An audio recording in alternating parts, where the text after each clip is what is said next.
पालघरमध्ये आठवड्याभरापासून मुसळधार पाऊस सुरू आहे। जिल्ह्यातील धरणांच्या पाणी पातळीत मोठी वाढ झाली। सूर्या प्रकल्पाचं धामणी धरण हे 80% भरलंय। धरणातून सूर्या नदीत पाण्याचा विसर्ग सुरू आहे। नदीकाठच्या गावांना सतर्कतेचा इशारा देण्यात आला। याचा आढावा घेतला आमचे प्रतिनिधी प्रवीण बाबरे यांनी। पाहू।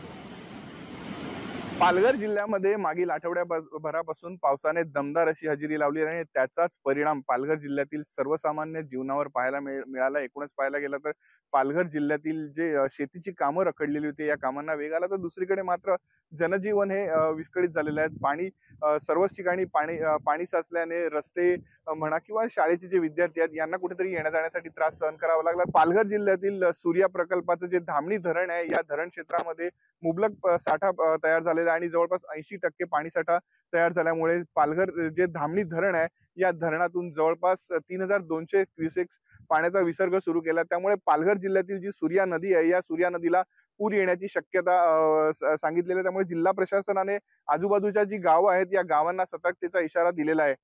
प्रवीण बाबरे, लोकशाही मराठी, पालघर। लोकशाही मराठी, ऐका, पहा, जागरूक रहा।